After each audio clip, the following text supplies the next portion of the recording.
Hey guys, so super lucky day for me. Actually super lucky next couple days for me. I get to drive my buddy's CTR, Civic Type R. I think this is 2018.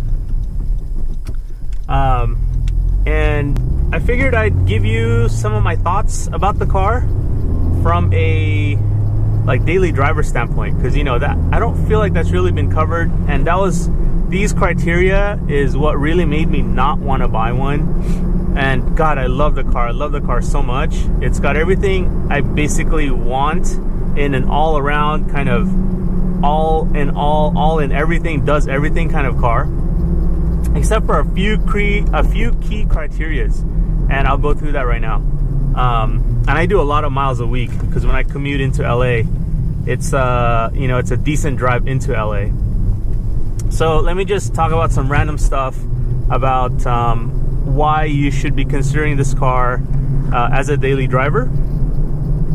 And I've got my phone sort of just hanging there, so I'm not going to drive like an idiot. But too bad, because I've been up and down these roads a few times already, and gosh, this thing is fun. It's so much fun. I have it in sport mode right now, and obviously if I owned this car, most of the driving I would do would be in comfort, and I wish there was a way to default that setting to comfort, because right when I get in the car, that's, as a daily driver, that's the setting that I want. In a BMW, in my i3, which is a totally different car, but in that i3 you could code it so that the default setting would be the comfort mode or the eco mode or whatever mode, the sport mode in this case. So that's kind of a bummer. So you just have to remember to always toggle that switch when you want to put into comfort mode. So one of the things about this car, seating position. The seating position in this car I really like duh, right? Everyone has been raving about these seats. They're really good. They're just soft enough to be comfortable, but really the positioning of it, you do sit a little bit high, but I think where you sit in relation to the greenhouse is good. So it has a decent amount of adjustability height-wise this way. So you can position yourself sort of where you want to be, where the mirrors are, where you are in relation to the windshield. It's really good. These seat bolsters are great. They're not intrusive. They're soft enough, but yet firm enough to be very supportive. My gosh, the cool thing about this car is not only the chassis dynamics, but you feel it through these side bolsters. You feel the car rotate through the side bolsters. And man, that's so rare in cars, So to be able to, for the car to be able to communicate that way through the seats and through your torso, not just your fingers and tips and kind of your brain, but through just your sensory appendages, it's so cool, so awesome. I love it. So seating position and seats are great. That's kind of a given. Visibility is also really good in this car. I was surprised because with the new cars they have such huge A-pillars. But the A-pillar on this car is far enough from you that it's not that big of a distraction. Usually C-pillars or A-pillars to me are a distraction when you're looking over and trying to look into a turn and you see that big old A-pillar that's right there. But when you actually look further and you want to, look to where you want to go in a track situation or a street making a left turn, whatever, then that's when it gets distracting. But this one isn't too bad, from a forward view standpoint and from a left turn, even a right turn over there, it's totally fine. I have no issue with it.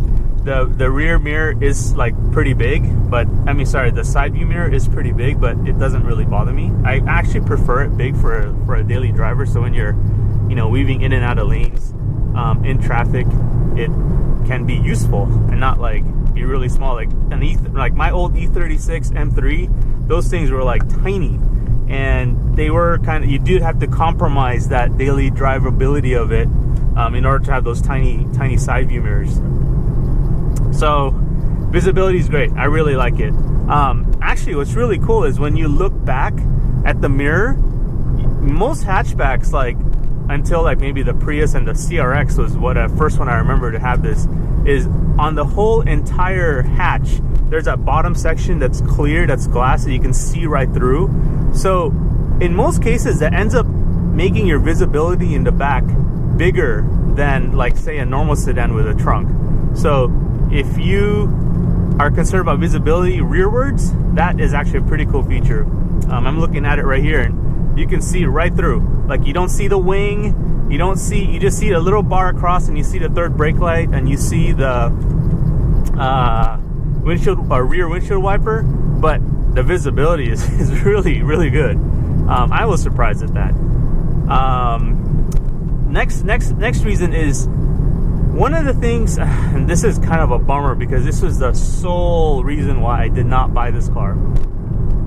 The main reason why I didn't buy this car is because it doesn't have the semi-autonomous features, kind of the driver's aids that I really feel this car should have. Those things are like active cruise control, lane keep assist, you know, just active cruise control. Like, I don't care so much about the blind spot monitoring stuff. I don't care so much about the collision mitigation where it stops for you if you see something in front. Like, just please make my life a little bit easier when I drive on the freeway and stop and go traffic, and give me like active cruise control. And I talked to the Honda guys at the car show, which, you know, those are hired contractors. They're not really Honda people per se, I think. They were just like, well, you know, they're not the target market, or they're not like, it's not what the car was designed for. The people who, what exactly did they say? They said something like, if you're gonna buy this car, you don't care about those features. And I just think that's such a short-sighted type of mentality to have with these cars. And I totally understand the tooling, you know, all the things required to put those features into this car. It costs money, right? It costs Honda money. But at the end of the day, their other cars already have it. The baseline Civic already has it. So, you know, the radar in the front, all these things could have just been installed in this car. And this car is based off the touring chassis, so it's already heavier. So, like, I don't understand why, you know, on the CTR they didn't add that. They didn't add the active cruise control. Like, it's just such a bummer for me, because immediately, like, I would have paid a little bit of markup. I would have just completely dove right into the car, and I would have been enjoying myself. I would have been okay that it was stick, even though for daily driving, stick kind of sucks, honestly. But I would have been totally fine with that. Just give me like active cruise control. Now, it does have Rev Match, right? So auto Rev Match on a downshift for a daily driver is actually kind of cool. So I am not opposed to technology at all. I want my cars to have an analog feel, but I am not opposed to like technology making my life easier to drive. And that is one of those things. By the way, if you hear the howl right now, it's not, I don't think it's the car, it's the tires. My buddy who owns this car is a good friend of mine. He's definitely, you know, tracked these tires. I think they're almost done. So it's got a lot of track miles on it with, you know, feathering and all that stuff, and uneven wear and all these things that RA701Rs get beat up on a track for. So don't mind that howl. Hopefully you didn't notice it, but you probably do now after I have mentioned it. So what's next here? I was surprised that in the wind, this car was getting buffeted around a little bit. So on my drive up from LA, it was in the evening. It was, you know, a decent amount of wind, but I've done that drive like 100 times, maybe more than that. And I haven't had a car that kind of moved around that much. And it could have just been like a random day with some super strong winds, but I was a little bit surprised how much it was impacted by winds moving it side to side. So, you know, maybe that was just a one-off thing. Let's hope it is, and that'll be it. I'll come back because I'm going to put the defroster on because I'm talking too much. And it is fogging up.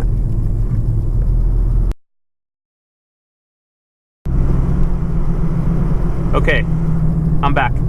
So let's talk about the steering. The steering feel on this car.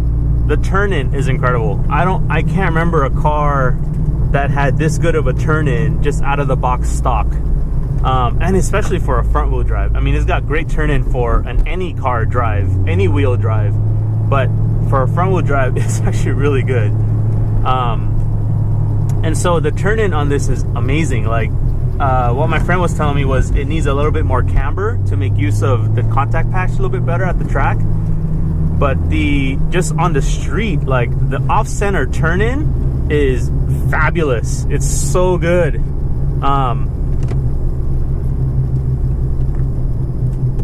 And gosh, I wish all the cars I had this kind of turn in. So anyway, that obviously translates into steering feel. And the steering feel on this car, it does feel artificial. So I'm gonna stick it in comfort mode right now. I've had it in sport this whole time. The steering feel in this car is artificial. And what I mean by that is, like, let's compare it to an NSX, for example. An NSX who I'm very familiar with, the steering feel on that car, it has a very, very, how do I say, progressive weight to it. So on center, it's very light. As you go, you know, 1 or 2 degrees, it's still very light, but as you go 3 or 4 or 5, it then really, like, you know, 90 degrees, you know, it really loads up and you really feel it. In this case, the rate of the weight to it is almost the same. It feels almost the same at any steering angle. So, and that's not a bad thing.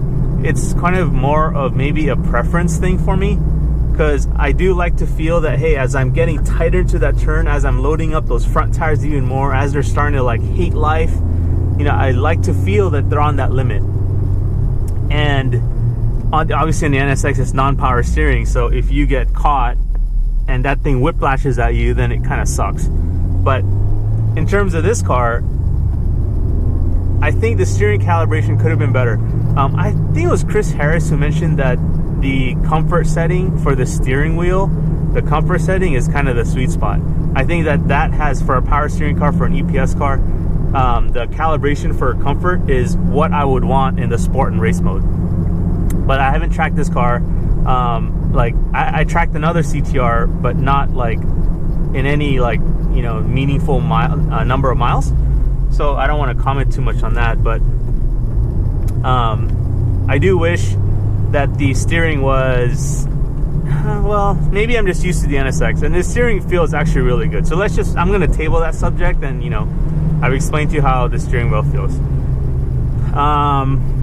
The cabin noise on this car, so it is above average. So for a daily driver, I'm gonna run a dB test on the highway, and maybe I shouldn't, because these tires are kind of not the stock tires. But the cabin noise is a little bit higher in here.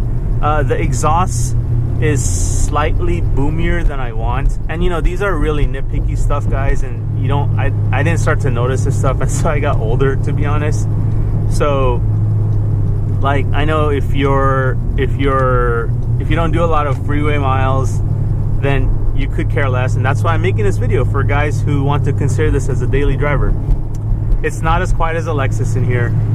It's not as quiet as the BMW, as my i3 in here, and you know, you can tell that it's a sporty oriented car. So this does have an aftermarket air intake box, so maybe that's contributing a little bit to the boominess. But there is a little bit of a exhaust drone boominess about it, between like 25 to 3,000 RPM. And I need to put the defroster on again. So give me a minute.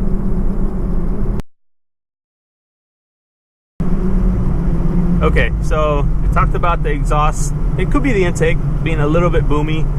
It has that like 180, 225 hertz kind of area where it's just a tad bit boomy. It's not like drone exhaust, like drives you crazy, gives you a headache kind of boominess, but you do hear it, and people who are sensitive to it, like myself, I kind of wish it wasn't there.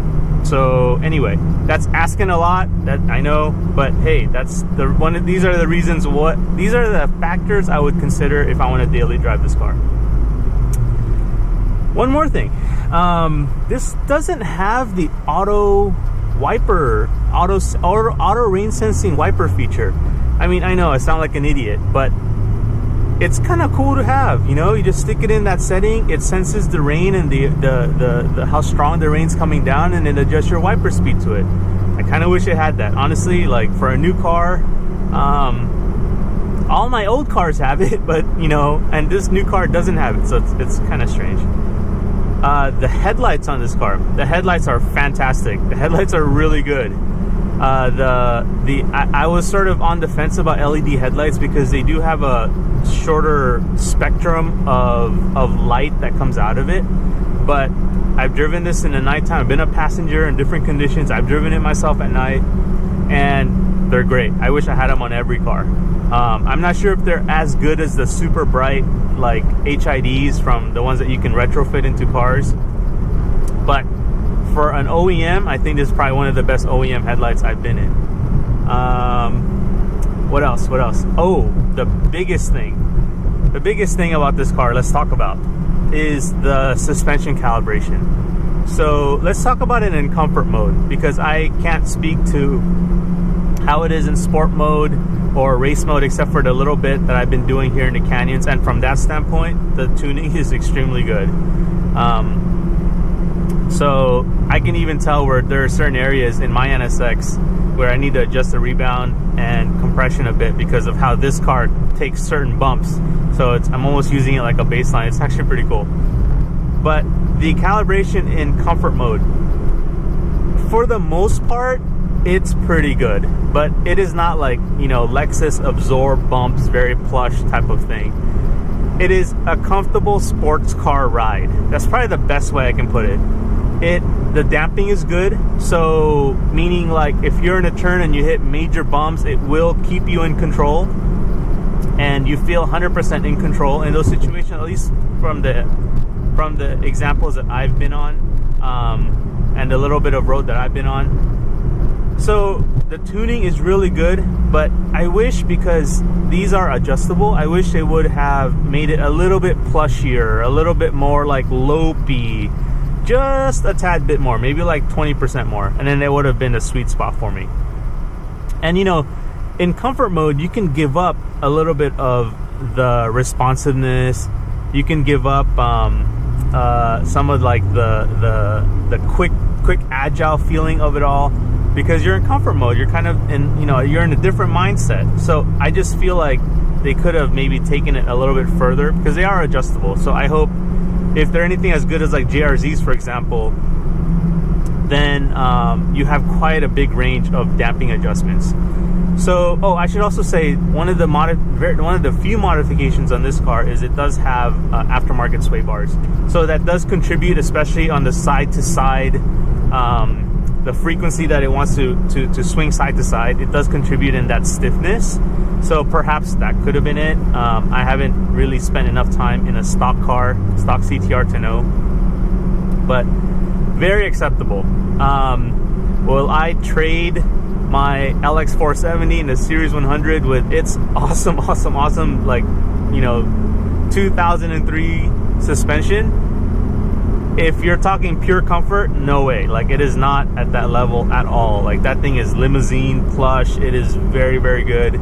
But, you know, it's a different kind of car, right? So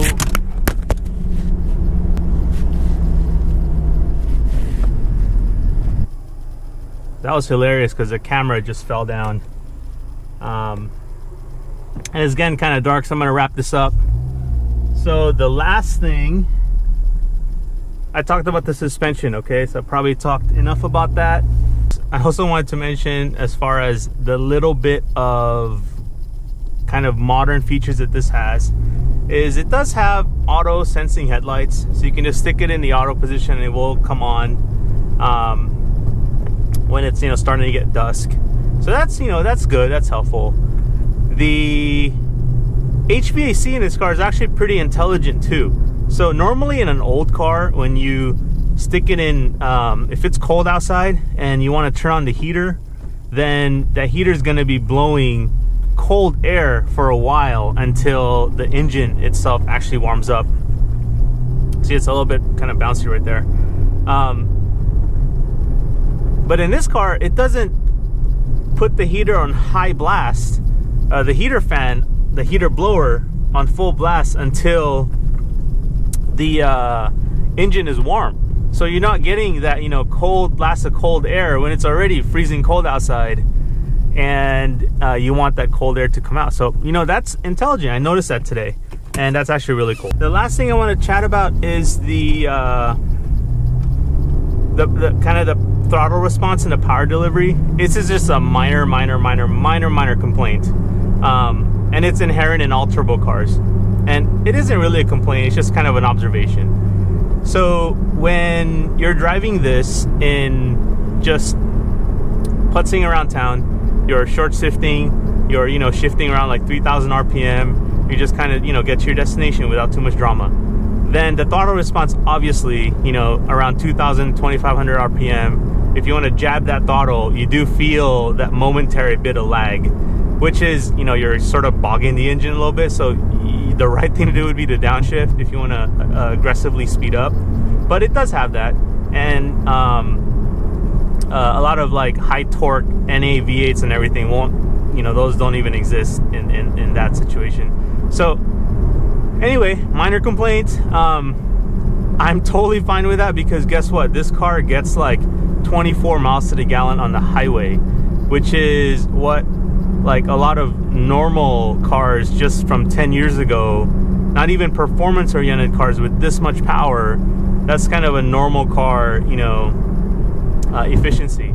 So just from that standpoint, man, this car is really, it's really impressive.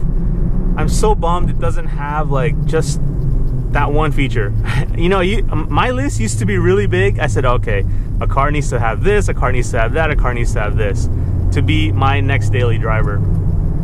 And throughout the months, throughout like maybe the last year or so, when I really started to learn more about these new cars, and I've test driven quite a bit of cars that have active cruise control and semi-autonomous type of driving features, then I've just really nailed it down to all I really wanted was active cruise control.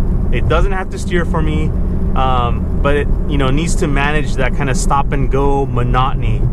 And, you know, to be honest, like a lot of that, because this is a stick shift car, it's a manual transmission car, you're not really going to be able to get away from rowing the gears and, you know, using your feet and pressing. So I probably should think about that more, but I was pretty sure that if this had active cruise control, I would already be, you know, one would be in my driveway, one would be in my garage.